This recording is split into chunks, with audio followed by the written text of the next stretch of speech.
The first inkling of trouble came on a Tuesday night. I had just returned home from a long day at the office, weary and ready to collapse onto the couch with a cold beer in hand. But as I stepped through the door, the atmosphere felt different, charged with an unspoken tension that prickled at my skin. My wife, Rachel, greeted me with a forced smile, her eyes darting away as I tried to meet her gaze.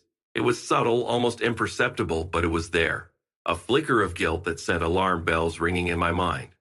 Ignoring my exhaustion, I pushed the feeling aside and tried to focus on dinner.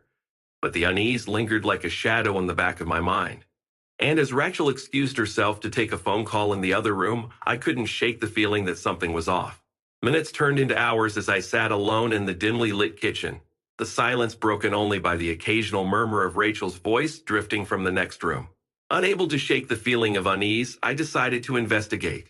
Quietly, I slipped into the living room, where Rachel had left her phone lying innocently on the coffee table. With trembling hands, I unlocked the screen, my heart pounding in my chest as I navigated to her messages.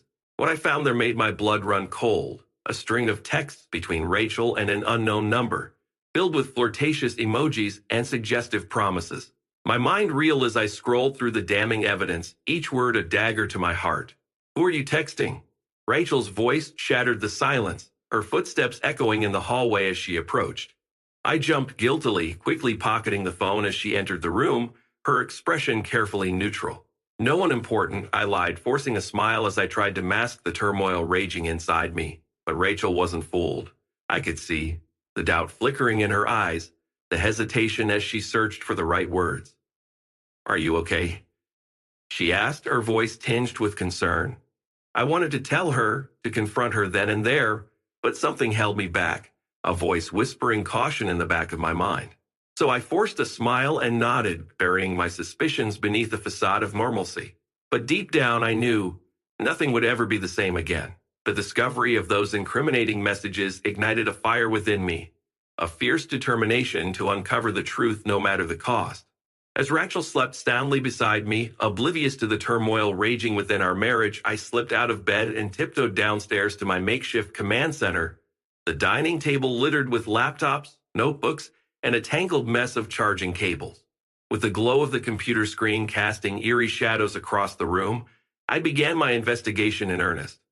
It was a painstaking process, combing through Rachel's phone records, email accounts, and social media profiles with the precision of a seasoned detective.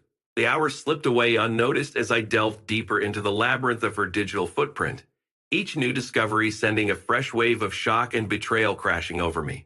But amidst the sea of damning evidence, one clue stood out like a beacon in the darkness, her LinkedIn profile.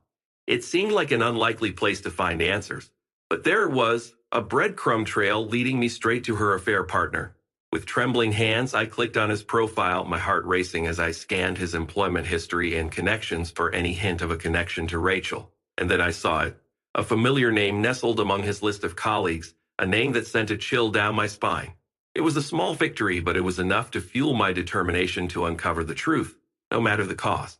Armed with this newfound knowledge, I plotted my next move, careful to tread lightly lest I tip my hand too soon. I concocted a plan, a lie so audacious it made my head spin, but I knew it was the only way to maintain my cover and continue my investigation without raising suspicion.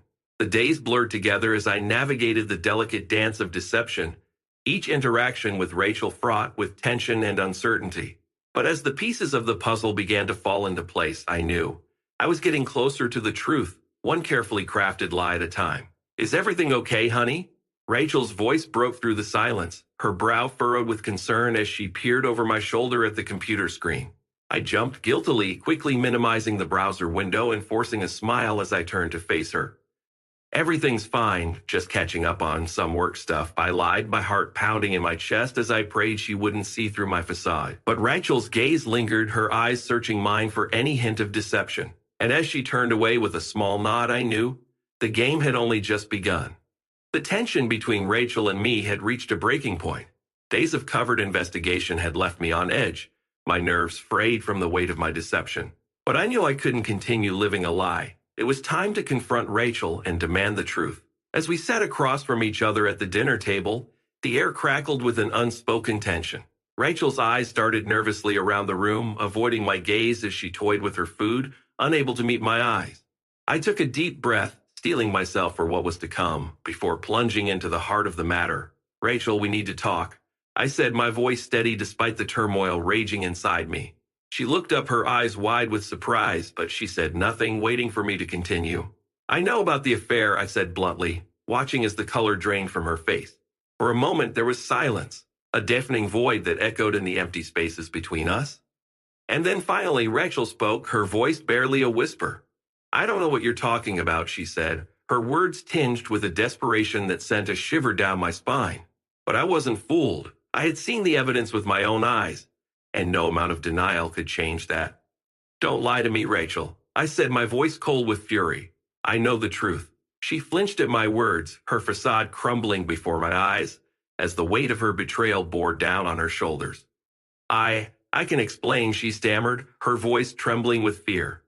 But I wasn't interested in her excuses. I wanted answers, the truth, no matter how painful it might be. And so I pressed on, my questions relentless as I probed for the truth, refusing to let her off the hook until she confessed. But as the minutes turned into hours, it became clear. Rachel was determined to cling to her lies, no matter the cost. And as I watched her squirm under the weight of my accusations, a cold realization washed over me.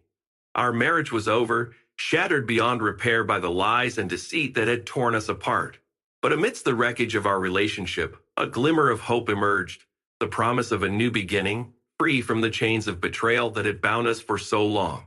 And as I walked away from that fateful confrontation, I knew, no matter what the future held, I would face it with courage and determination, ready to embrace whatever came my way.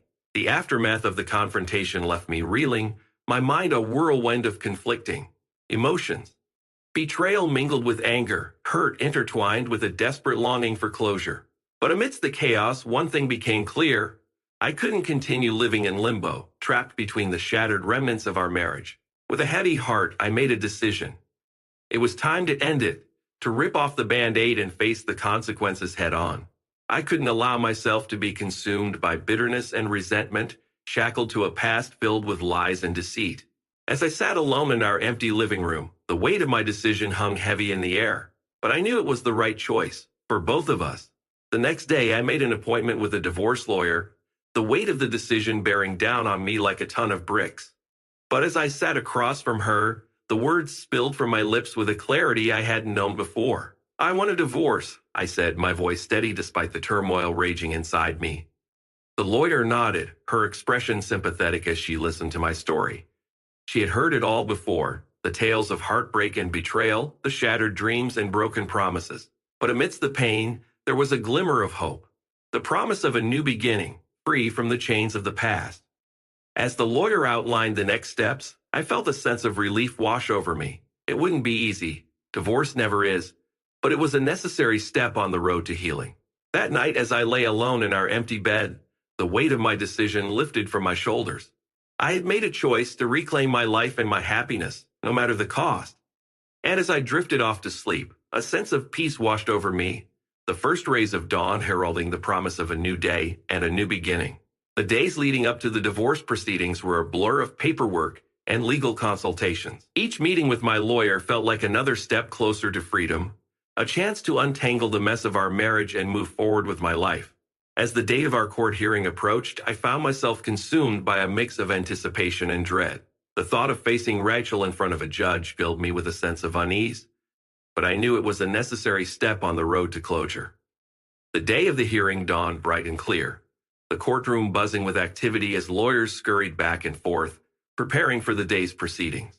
I took a deep breath, steeling myself for what was to come, before stepping through the doors and into the fray. As Rachel and I sat across from each other in the stark confines of the courtroom, the air crackled with tension. Our lawyers exchanged pleasantries, but there was an underlying sense of animosity between us, a silent battle of wills that threatened to boil over at any moment.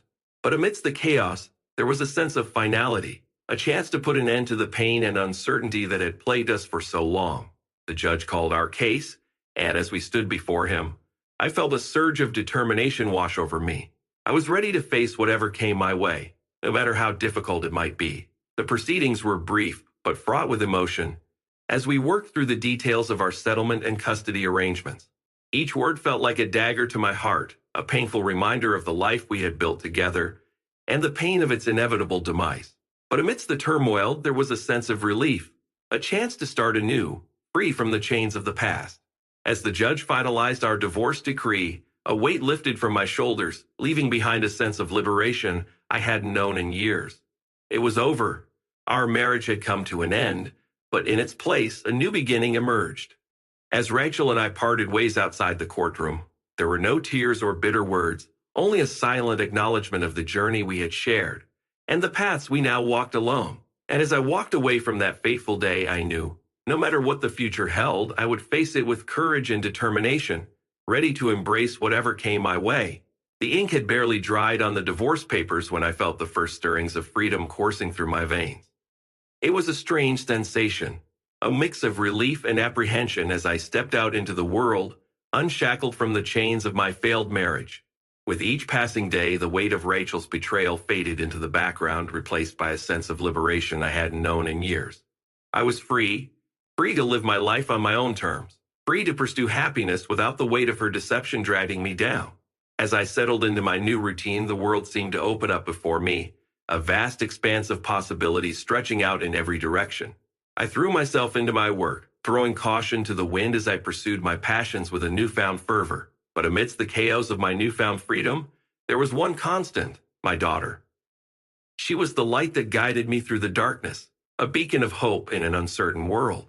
As we navigated the choppy waters of shared custody, I found solace in her laughter and her smiles, a reminder that no matter what the future held, we would face it together. And as the days turned into weeks, and the weeks turned into months, I began to feel a sense of peace settle over me, a peace born of acceptance and forgiveness, a peace that allowed me to let go of the pain of the past and embrace the promise of the future. "I love you, Daddy," my daughter said, her voice soft with sleep as I tucked her into bed one night. "I love you too, sweetheart," I replied, planting a kiss on her forehead as I watched her drift off to sleep. And as I stood in the doorway, watching over her sleeping form, I knew, no matter what challenges lay ahead, we would face them together, stronger than ever before. For in the end, it was not the pain of the past that defined us, but the strength and resilience we found in each other, a bond that would carry us through whatever life threw our way. Thank you for listening to the story to the end, and if you like it, please support us with a like as well as subscribe to our channel. Write in the comments what